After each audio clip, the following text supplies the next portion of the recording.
All right, everybody, I hope you had a good weekend. So we've pretty much finished our discussion of wind. I'll give you a little bit of a thumbnail review, and then we'll move on and talk about, in particular, how winds drive surface currents, and that'll be pretty much what we do today. And then later in the week, we'll actually talk about deep currents so that we can put together, hopefully, a fairly complete picture of how the ocean moves, and in particular, how it moves via currents. And then we'll also start talking about waves and tides, which we're going to discuss in this class as a form of wave. And that will be more or less what we try to get through before the next midterm. There'll be a section on coastal features on the midterm also, but I won't talk about that very much during the lecture. On the theme of winds, even though we've pretty much focused on surface winds because this is an oceanography class, and we're interested in winds blowing across the surface of the ocean because that's what tends to affect local weather, and that's also what tends to drive surface currents in the ocean, as we'll learn. But I thought it'd be cool to just show you a picture of winds up high. So this is a computer model created at NASA that shows winds at 200 hectopascals, which is about a fifth of atmospheric pressure at the ground level. So this is the winds at a altitude of something like 10,000 meters. So it's roughly the same altitude you would be in if you were taking a jetliner across the country or something like that. And you can see some really prominent features here. There's a band of very strong winds that kind of makes this scallop pattern going right across North America, and there's kind of a mirror image pattern going across in the southern hemisphere. Does anybody have a name for those? Very strong winds that blow at 10 kilometers or a little bit above or a little bit below. Yeah, the jet streams. So I think, I'm not totally sure, but I believe that these are the two jet streams on the edges of the Hadley cell. And of course, you can see that this jet stream is meandering back and forth across North America. It turns out to play a big role. The air north of it is going to be different than the air south of it, so you may get storms and so on, depending on which side of that Gulf Stream you happen to be on. And of course, if you're actually on a jet plane flying from Los Angeles to Tokyo, hey, the guys flying the plane are probably going to try to avoid that jet stream because it's blowing the wrong way at something like 100, 150 miles an hour. And so even just flying from Washington, D.C. to Los Angeles, if you get in the wrong side of the jet stream, it can add an hour or two to your travel time. It's actually a big deal, even for a jet plane. All right, but that's mostly for curiosity. I'm not going to make a big deal about this later. I just thought it looked cool. Okay, so a couple of announcements. Our second midterm is going to be next Friday, not this week, but next week. Also, there are no labs on Wednesday of that week, and there's no lecture either because it's Veterans Day. So there's just not going to be any lecture. We're going to work around that in various ways, so don't worry about that. But if you do have a lab on Wednesday, please double check your schedule and make sure you can go to one of the Monday, Tuesday, or Thursday lectures that week, labs that week. And if you can't, please let me or your TA know so that we can, if necessary, arrange some kind of special makeup session. We want to make sure that everybody can go to our lab that week. And I'll send you information later, or I'll post it during lecture about midterm review sessions and extra credit movies and stuff like that. And I'll try to post a practice test for the second midterm sometime later this week. I actually have it written up, but I haven't, typo checked it and all that stuff, which I'd probably better do before I post it. I should also mention, I think I said this on Friday, but I'm not sure. The midterm grades are actually posted on my UCLA now, so you can go and check them out if you want to. And you should be getting your test papers back in lab this week. And the answer keys are posted outside the lab room, so you can double check your Scantron and all that stuff and let us know, please, if you find a grading mistake. One little caveat is that in one of the versions of the exam, I made a mistake on the answer key, and the Scantron grader actually prints the number of questions you got right on the bottom of your Scantron sheet. And that answer key that had a mistake, you may have one less answer marked correct than you actually got right. I fixed it before I posted the grade, so your grade should be correct. But when you actually go and calculate how many questions you got right and what grade you got, you may find out that you're sort of missing one, and that's because I fixed it afterwards in the spreadsheet after the Scantron grading had been done. So there may be a mismatch of one question, but if you have any issues about that, or if you can't figure it out, please let your TA or me know, and we can make sure that you understand everything that happened there. All right, any questions about that stuff? About midterm past, midterm future, holiday future? All right. So for the past couple of lectures, we focused on understanding atmospheric circulation, understanding winds. And the basic idea here is that winds on the Earth are driven primarily by convection, by unequal heating, so that warm air tends to rise and cold air tends to fall. And this is complicated on the Earth because we're spinning, so air that's rising at the warmest part of the planet near the equator can't actually make it all the way to the pole before it falls back down again. It gets deflected by the Earth's spinning and the fact that it's a sphere. And so instead of having one convection cell in each hemisphere, we actually have three. Okay? And there are characteristic winds associated with each of those three, the most important of which are these easterlies or northeasterlies in the northern hemisphere and southeasterlies in the southern hemisphere, the trade winds that are associated with this convection cell closest to the equator, the Hadley cell. Okay? So if you're anywhere from the equator to about 30 degrees north or south of the equator, the prevailing wind direction at the Earth's surface is going to be from west to east. Sorry, from east to west, which is an easterly wind. Okay? Right at the equator itself, there's typically not very strong or consistent winds, so those are called the doldrums. And then if you get north of about 30 degrees, the prevailing winds are westerlies blowing from west to east, associated with the Ferrel cell, or as it's labeled in this diagram, the mid-latitude cell. And then finally, if you get really close to the poles, near about 60 degrees, or closer to the poles, the prevailing wind direction is usually, again, an easterly. Okay, so near the equator, but not right at the equator, we have easterlies. In the temperate zones, we usually have westerlies, and that includes California most of the time. And very close to the poles, we have easterlies again. Okay, so we're going to be interested in what's happening to the surface of the ocean. For instance, if we are here off the coast of Africa in the trade wind belt underneath the Hadley cell, and the prevailing wind direction most of the year is blowing from northeast to southwest, that's going to tend to drag the currents in the ocean along with them. Okay, the wind blowing across the surface of the ocean pulls up waves and it drags that surface with it. And so we set up currents. We set up surface currents in the ocean primarily by these prevailing winds. So let's think about how that works. Let's take a very simple picture where we have a rectangular ocean, which isn't obviously quite true. So here we're looking at this is the same thing, but two different views. This is a cross-section, so top to bottom. So this is the ocean surface going down to the seafloor. And here we're looking at the same thing in map view. Okay, so we're looking down on the seafloor, or the ocean surface from above. And so let's just imagine in the simple rectangular ocean that we have a wind blowing across the surface, a prevailing wind, okay, in this case going from left to right. So if we were to imagine this was north, south, east, west, this would be a westerly, okay, blowing from left to right, from west to east. And in the simplest case, you can think of this as just like blowing across hot coffee or something like that. Okay, when you blow, it's kind of going to drag the wind's going to drag the surface of the liquid along with it, and it's going to set up a little current. Okay, so if we have wind blowing across the middle of this little rectangular ocean,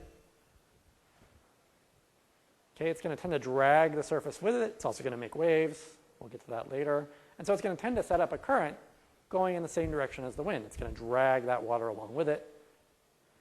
And so you can imagine if you blow hard enough, okay, the wind is actually going to tend to pile up water on this side, okay, because it's pushing the water over to this side of the ocean basin. So the water, instead of being perfectly level, is actually going to sit on a slight incline. Now, this is grotesquely exaggerated vertically, okay? It's not actually going to be at like a 5-degree angle or something like that, but nonetheless, you can imagine if the wind is blowing across a large distance of water, it's going to tend to pile up water at the edge of that ocean basin that's downwind, okay? And we can describe this pile of water here, extra water, as, okay, if we're at some fixed level here, there's a little bit of extra water on top of us. If we're at the same level on this side of the basin, there's not as much water on top of us. So we can describe this much in the same way we described atmospheric circulations as high pressure here, extra water, and low pressure here, a deficit of water. Okay? So this is wind driving the creation of a pressure gradient in the basin. Okay, so we can just write H for high pressure at the downwind side of the basin. There's a pile of water building up where that wind pushes water until it gets to the edge of the ocean. The water can't get away anymore. Can't be dragged by the wind anymore because it runs out of ocean. In the case where we just have the wind blowing across the center of the basin, okay, we're going to get a pile here, but the wind's not blowing here and here. And so we have a pile. Water tends to flow from high to low pressure. Anything tends to flow from high to low pressure. And so you can imagine that the water is going to want to escape away. So you might set up a boundary current where this pile of water just escapes to the corners. And eventually that water is going to escape all the way back to where the lowest pressure of all is, back here where the wind is blowing from. And you can imagine setting up a double sort of loop current in this rectangular ocean with wind just blowing across the middle of it. Okay, and this, I urge you to go try this with your cup of hot coffee or hot chocolate. Actually works even better because of the foam at the surface. You can very easily, if you just blow across the middle of the coffee cup, set up this nice double loop current to the surface. Okay, it doesn't actually take very much wind to do it. So let's play the same game, but look at an actual ocean, which isn't quite a rectangle, but nonetheless. Let's look at the North Atlantic. Okay, so here's the equator. This is, by the way, the latitudes here are every 20 degrees, so it's a little weird, but 30 degrees would be right about here, the boundary between the Hadley cell and the Forel or mid-latitude cell, then 60 degrees up here, the northern limit of the westerlies. So the area near the equator, the winds are trade winds. They're blowing from the northeast to the southwest. And up here, north of 30 degrees, we have westerlies blowing more or less from the southwest to the northeast. Okay, so here we have winds blowing across this part of the ocean, but over here there's the edge of the ocean basin. You can't blow water past here. So you might expect just build up a little pile of water here, like in the Caribbean, for instance, where the trade winds are coming up against the edge of the continent. Okay? Likewise, up here, we have westerlies that are blowing water away from the Atlantic coast of the United States, and so you might expect that the water is kind of leaving there. You might end up with a deficit. So if we color code so that extra water is kind of orangish and a lack of water is kind of bluish, then we can imagine these prevailing winds setting up a couple of high and low pressure areas in the water. Okay? Extra water piling up where the winds are coming up against the continent at the edge of the ocean basin, and deficits, holes in the water where the winds are blowing offshore and they're pulling water away. Okay. But it's not quite this simple, again, because we live on a spinning planet. And so these simple cases of high and low pressures and what you might expect to be water flowing from high to low pressure actually gets complicated a little bit by this effect.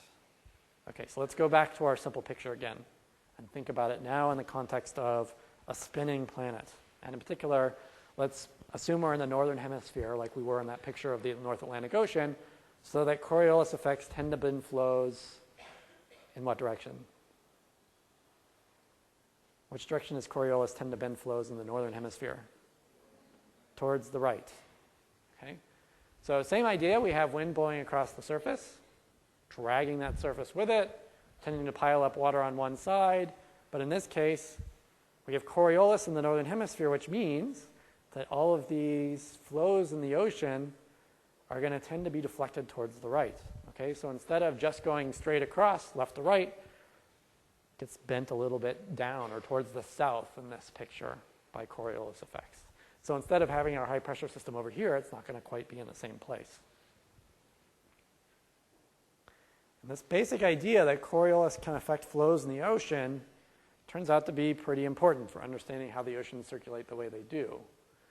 And here's just a cartoon to give you a sense of, it's not just that you have a current in one direction, actually you have currents in many directions in the surface of the ocean when you have a wind blowing across the surface. And the basic idea is we can think of a corkscrew that gets smaller the deeper you get. So right at the surface of the ocean, at the very top skin of the ocean, that's where the wind actually is pulling the ocean surface. Okay, so that's in the most direct contact of the wind, the strongest forcing by the wind, but it's still getting deflected a little bit by Coriolis. So the very surface layer of water that's being blown this way might actually be moving off towards the right by something like 45 degrees or so. It's not exactly that number. It depends a little bit on where you are, but roughly 45 degrees. Basically in the same direction, but deflected a little bit to the right in the northern hemisphere or a little bit to the left in the southern hemisphere. But of course, if you get a little bit deeper in the water, okay, 10, 20, 30 meters, you're no longer in direct contact with the atmosphere. You're not directly being blown by the wind anymore. Instead, what's causing that water to move is the fact that the water just above it is moving, and that water just above that is moving, and then eventually you get all the way up to the wind again. But once you're down 10 or 20 or 30 meters, you're not directly being dragged by the wind. You're being dragged by a layer of water on top of you. Okay? And so Coriolis is going to tend to bend you further right from whatever layer of water happens to be right on top of you.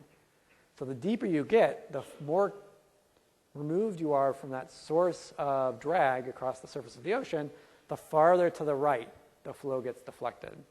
So you actually make a corkscrew. The farther down you go, the more to the right the flow is bent. Okay, and that's what this is supposed to depict.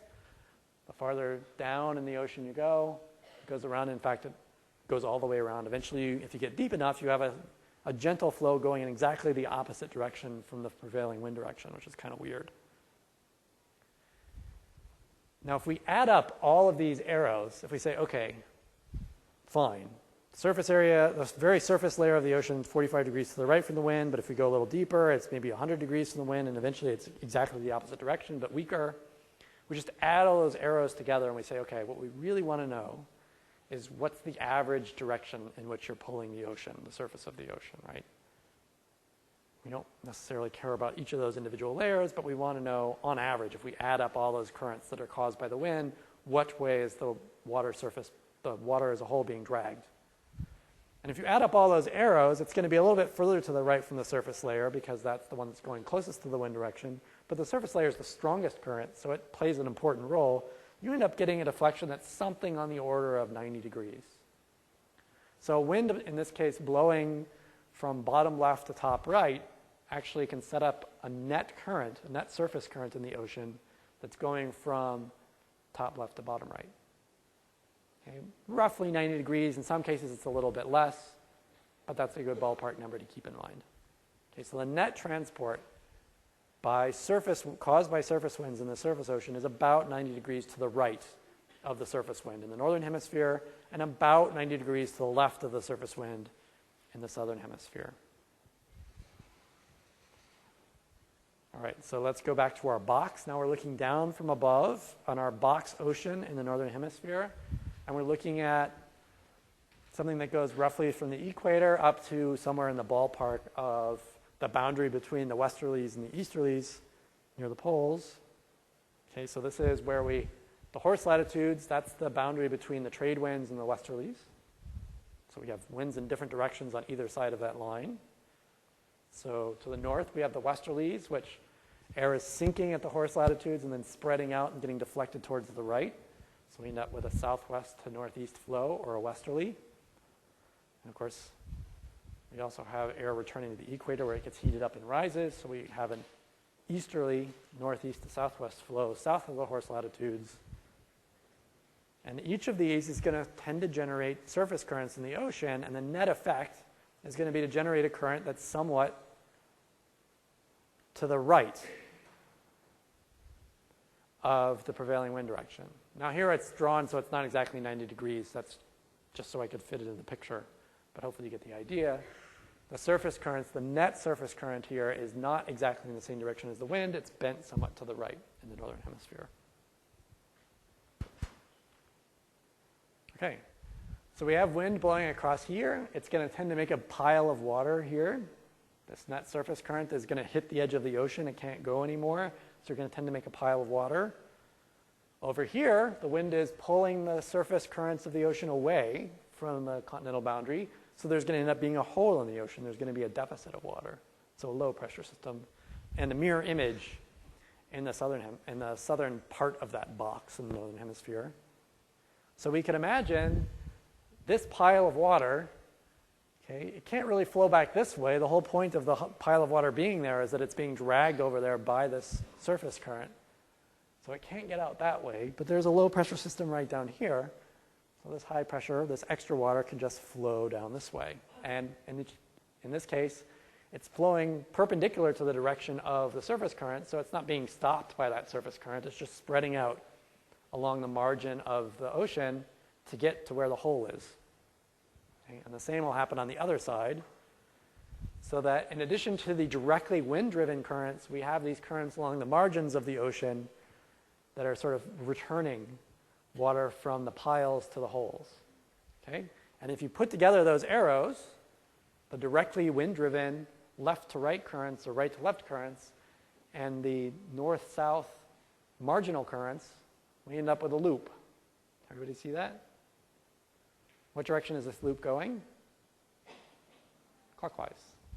So we end up with a clockwise loop of current in the northern hemisphere. And in fact, if we look at a simple map or cartoon of currents in the North Atlantic Ocean, that's exactly what we see. Okay?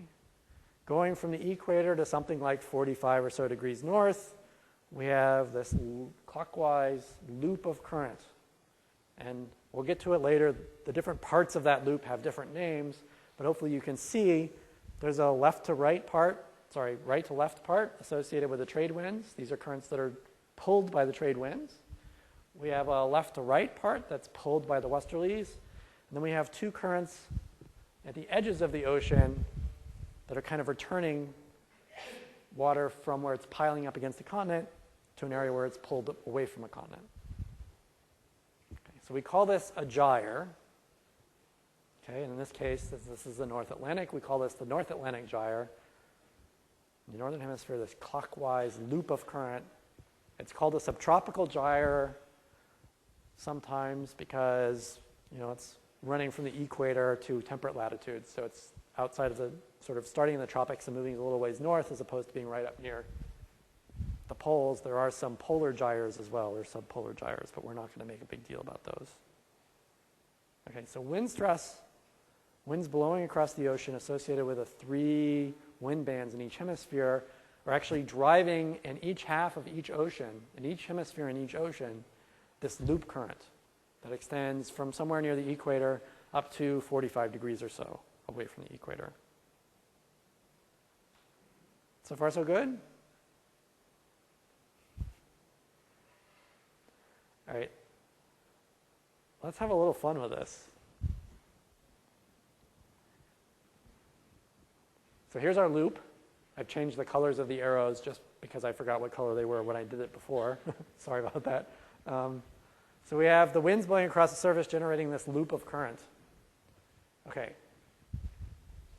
What's Coriolis going to do to, let's say, this current, which in this picture is going directly from north to south in the northern hemisphere.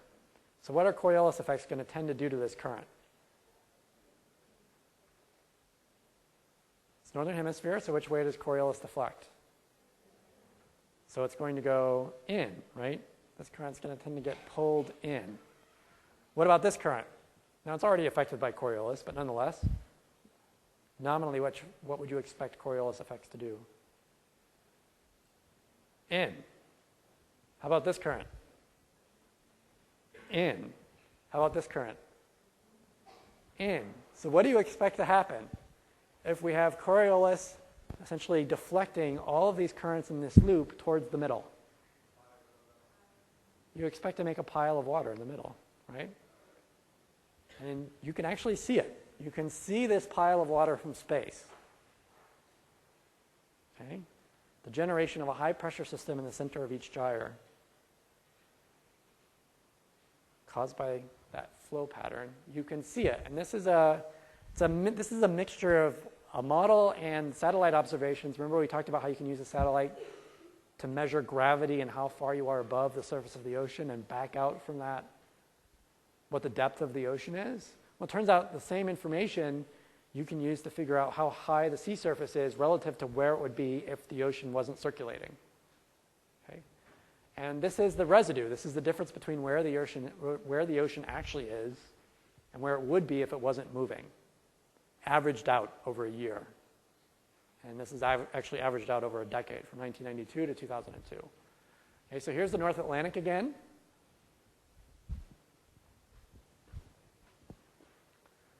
Here's our gyre, right? We have this clockwise circulation. And in fact, we'll get back to it. You can see that the circulation is happening because you can see cold water being dragged down here, and you can see warm water being dragged up here. Okay, so you can see it in temperature when we look at temperature later, but you can also see it in just the height of the sea surface, which is what these colors indicate. So this color scheme is in centimeters relative to where the ocean would be if it wasn't moving. This whole area inside this gyre is actually standing high. And it's standing pretty high, actually. We're talking about a hill of water that's something like 50 centimeters. Okay, so yay big. Okay, extra water across the Atlantic Ocean in the middle of the gyre. Where's the center of the hill? If we're going to call this a hill of water. Where's the peak? Is it in the middle? No, it's not in the middle. It's kind of over here on the west. You can see that there's definitely, right, the hill goes back down before you get to the continent. The colors get much greener and bluer, but the peak is kind of right along here. Okay. If that hill is being caused by deflection of water in these currents towards the center, would you expect more pressure gradient for a fast flow or for a slow flow? If something's moving really fast, would you expect Coriolis to make a big effect on it? Actually, yeah, right? It's pushing really hard. If you deflect a little bit towards the center, you're going to be deflecting a really strong flow towards the center. Okay? If it's a weak flow and you deflect it, well, it's not going to do much, right? You can't build much of a hill if it's not moving very fast to begin with. It turns out that the steepness of the hill is a pretty good proxy, pretty good indirect indication of how fast and how strong the flow is. So this picture is actually telling us that this is where the flow is most intense. It's building up this big hill, the steep side of a hill, as it's deflected by Coriolis. On these sides, it's much weaker. And in fact, down here, it's very weak. We'll get back to that in a minute.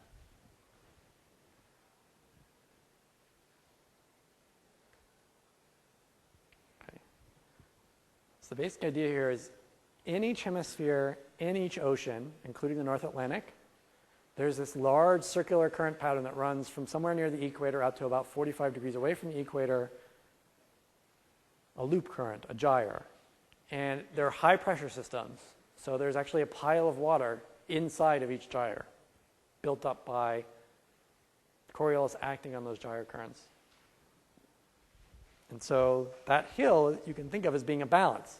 Okay, the currents are getting deflected into the center. They're building up a hill, but of course, when you have extra water, it wants to flow back to where it came from. And so there's a balance between the pulling by Coriolis effects and just the fact that the hill of water wants to dissipate away. Okay, and so we can call this a balance. This hill is a balance between deflection of currents around the gyres and gravity just wanting the ocean to be equal in height everywhere. Okay. And this balance is moderated by essentially the forcing of the currents, the winds blowing across the surface. The stronger the winds are, the stronger you might expect those currents to be, and the bigger the hill should be. The weaker the winds become, the smaller the hill's going to get. All right. Any questions so far? Yes?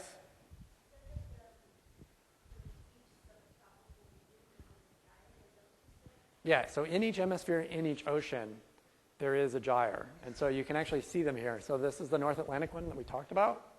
There's one in the South Atlantic.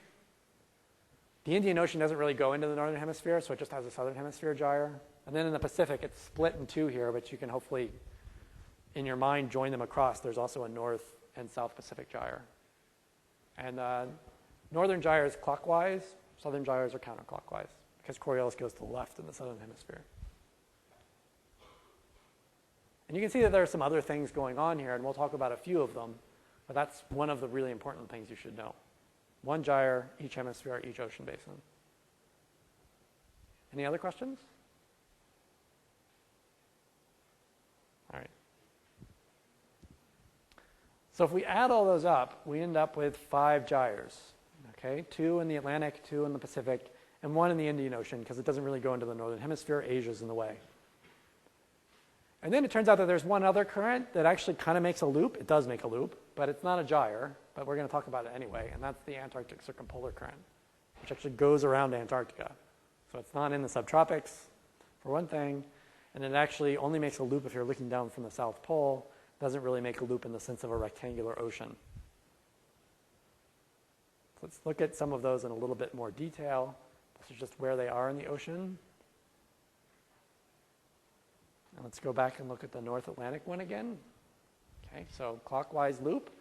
And you can see that we don't just have one arrow going around here. We actually have 4 arrows. We divvy them up depending on how they're generated. Okay, so in each of the gyres, we actually name 4 currents. We have 2 transverse currents and 2 boundary currents. Okay. We have a current on the western boundary of the ocean basin, which in this case is the east coast of the United States. An eastern boundary current on the eastern part of the ocean, which in this case would be Western Africa and Southwest Europe. And then we have 2 transverse currents which go across the ocean basin. In this case, the equatorial current and the North Atlantic current.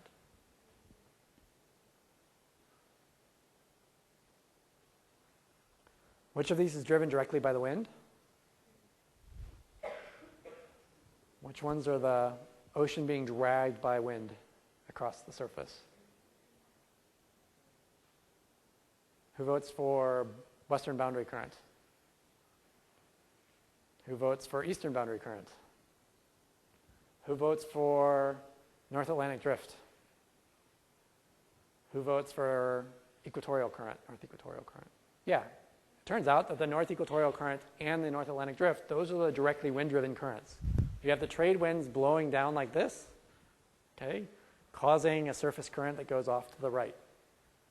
We have the westerlies blowing like this, okay, dragging the North Atlantic drift along to the right, piling up water here, piling up water here.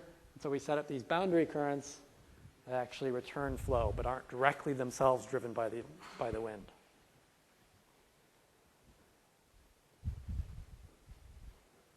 So transverse currents, these ones that go from primarily left to right, those are the ones that are directly driven by the wind stress. Okay? And there's a special one that I've already mentioned called the Antarctic circumpolar current, which is in this category. It's a transverse wind. Transverse current driven by westerlies in the southern hemisphere. But there's a special thing about the southern hemisphere.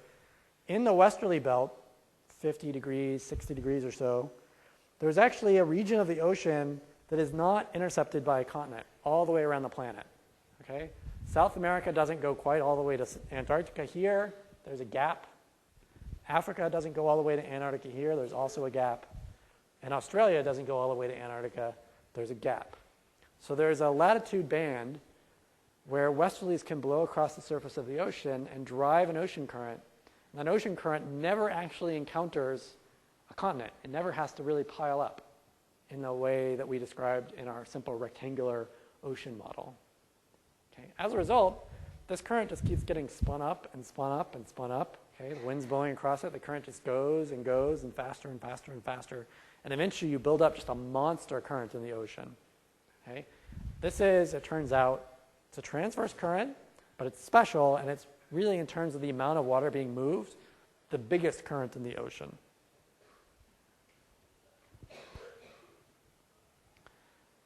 And it goes from left to right, driven by the westerlies.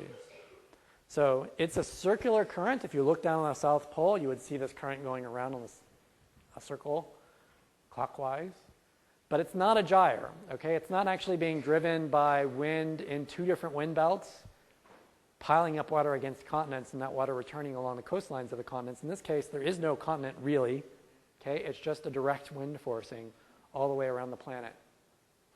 And it's the largest volume of current, something like 100 million cubic meters per second.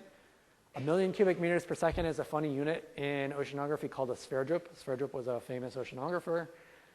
We don't actually have flows of that magnitude in many other places. So for instance, the Mississippi River, biggest river in North America, right? Its flow rate on average is about 1/60th of a Sverdrup. So it would be a funny unit to describe it with, right? Something like 16,000 cubic meters per second. Here we're talking about something that's 100 million cubic meters per second. So it's 6,000 Mississippi rivers, something like that. It's big.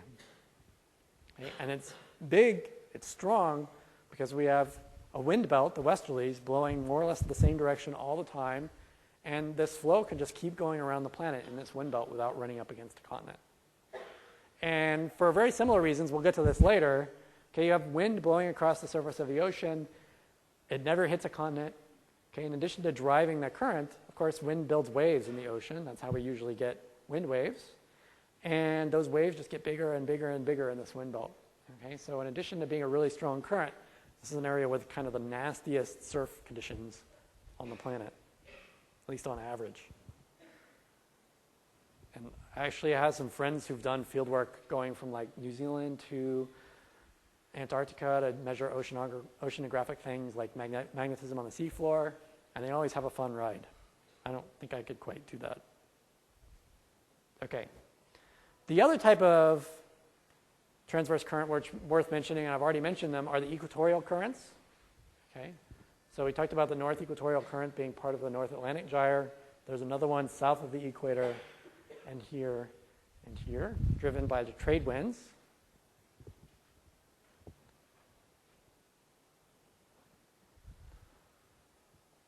But after the Antarctic circumpolar current, it turns out that the most intense currents aren't those directly wind-driven ones near the equator.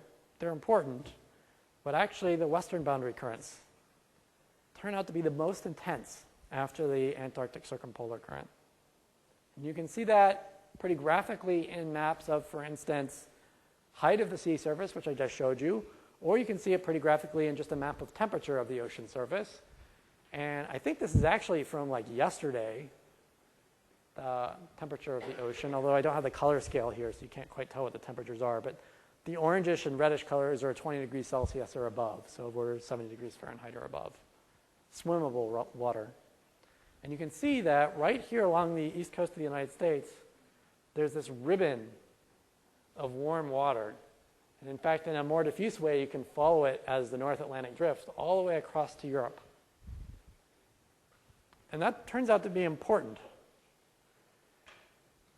That western boundary current, which in the North Atlantic is called the Gulf Stream, makes a huge difference in the conditions for human life on either side of the ocean. In particular, if we go up to like 50 degrees north over here, pretty far away from where the Gulf Stream is, we're in Labrador and Newfoundland in Canada, which are really, really cold climates, particularly during winter.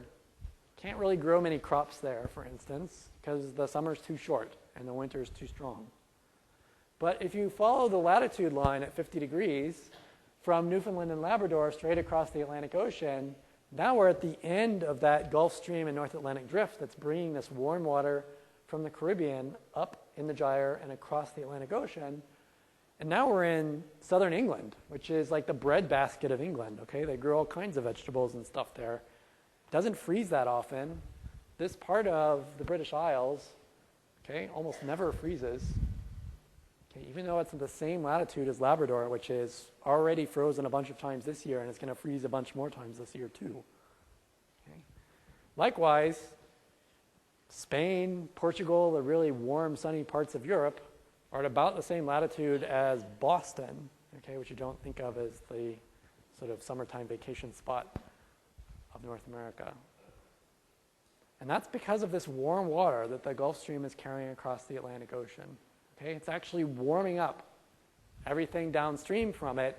The winds blowing, the westerlies blowing across that Atlantic Ocean that's been warmed up actually bring nice, warm, humid air to Western Europe and make it a temperate place, even though it's at the same latitude as fairly cold parts of Canada. If we look at the same basic region of the world, but in this case, instead of looking directly at temperature, we're trying to look at the intensity of the current.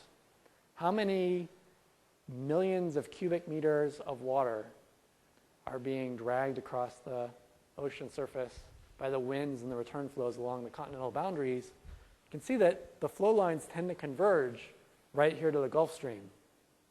And then once you get away, they start to diverge again. So where the lines are converging and the numbers indicate the intensity of the flow, that's where the most intense, fastest current is going to be, right off the east coast of North America.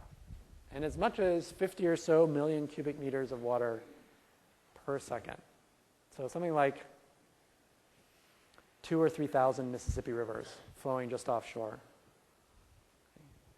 And carrying warm water up the coast of North America and eventually via the North Atlantic current all the way across to Western Europe. And it moves fast, okay? This current moves at something like 1 or 2 meters per second. It's like a walking speed. It's like a slow river. It really is a river in the ocean. And you can see it flowing and meandering and cutting off and making little eddy loops. This is basically a year of data being looped, I think, from the 1980s. Okay? And in this case, the color is indicating temperature, so you can see it bringing this warm water up north along the Atlantic coast. And then there's a really important separation here off the coast of North Carolina where it goes offshore. You get much colder temperatures near the shore, particularly during winter. So that in some place like Miami, you can go swimming more or less all year. But if you get up to New Jersey, you're pretty much only going to swim during the summer unless you're wearing a wetsuit. Okay. So it turns out that the western boundary currents are the fastest and most intense currents in the ocean, aside from this Antarctic circumpolar current. Okay? They're fast and they're deep. So it's not necessarily just the very surface, but in fact extending down a few hundred meters. And these are caused by two wind-driven currents, the equatorial currents piling up waters, warm waters, near the southwestern parts of the ocean basins in the northern hemisphere, and then the North Atlantic currents and equivalent transverse currents in other ocean basins pulling that water away, farther away from the equator. And the Gulf Stream and the other western boundary currents are kind of filling that gap along the continental margins. And so in the North Atlantic, we have the Gulf Stream, which turns out to be the most intense of them. But there's one in each of the gyres. So in the North Pacific, we have Kuroshio, which flows off the coast of Japan. In the South Atlantic, we have the Brazil current, which hopefully you can figure out flows off the coast of Brazil. In the Indian Ocean, we have the Agulhas current, which flows down the east coast of South Africa. And in the South Pacific, we have the East Australian current, which should be familiar to anybody who's seen Finding Nemo enough times. It's the EAC dude.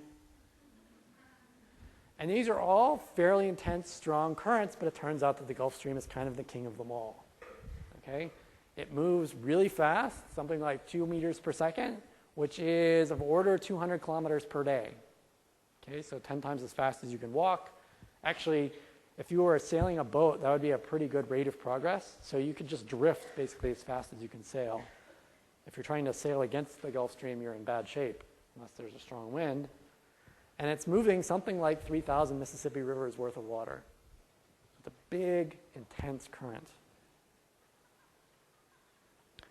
By contrast, the currents on the other sides of the oceans, the eastern boundary currents, they tend to be rather shallow and rather broad. And you can actually see that in that flow intensity map.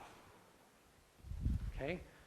We have big numbers and all the flow lines coming together in the western boundary current, but then they kind of spread out. And the eastern boundary current is actually spread out over a much broader section of the ocean. It tends to be less intense. Okay? Those are return flows. So those are taking water from like Western Europe and returning it down towards the equator. So they're actually bringing usually cold water, okay, from an area closer to the poles, 45, 50 degrees away from the equator, down towards the equator. They're cold water transporters. And they are typically much broader than the western boundary currents, but much slower. Okay, instead of 2 meters per second, tens of centimeters per second. And there is, again, one of these in each gyre. So in the North Atlantic, there's the Canary Current, which is named for the Canary Islands off the coast of Africa. We have one. It's kind of complicated near LA because we have a funny shape of our coastline. But if you go up to, let's say, Pismo Beach or Monterey or San Francisco, there's cold current actually flowing down the coastline from north to south, which is the California current. Turns out that, like Vandenberg, that little bite in the coastline of California tends to make the current loop around a little bit and get funky in Southern California. So we aren't quite as cold as other parts of the California coast. In the South Atlantic, there's the Benguela current. In the Indian Ocean, there's the West Antarctic current, like off the coast of Perth. And in the South Pacific, there's the Peru current. Okay, so just to compare these two, the western and the eastern boundary currents. Western boundary currents, like the Gulf Stream, tend to be fairly narrow, tens of kilometers wide, maybe 100 kilometers wide, but intense. They go deep into the ocean, and they move water fast. Eastern boundary currents are very broad features. They take up a significant fraction of the width of the ocean basin, actually. They tend to be much shallower, only affecting the top few hundred meters of the ocean, and they move much slower. Okay. Why? Why are western boundary currents intense and eastern boundary currents not so intense?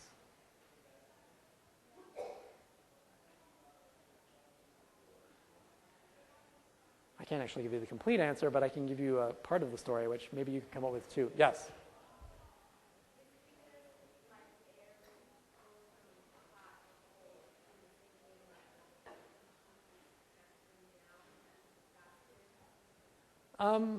So yeah, that's happening everywhere, really. So here we're returning cold to warm, and here we're moving warm to cold. So it is symmetric in that sense. That's not quite it. Yes? I'm sorry? Yes, so there's definitely a hill here, right? And actually, I think you're right, this is the biggest part of the hill. There's also going to be a hill here where westerlies pile up water against Europe, but it's not as big. So yes, you're on the right track, but I guess I'll take it a step farther. Why is the hill bigger on the southwest than it is on the northeast? We talked about Coriolis effects not being the same everywhere. I'm sorry?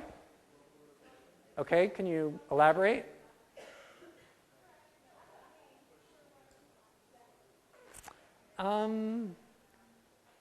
Not quite. Yes? Yeah, not quite. Where is Coriolis the strongest on our planet?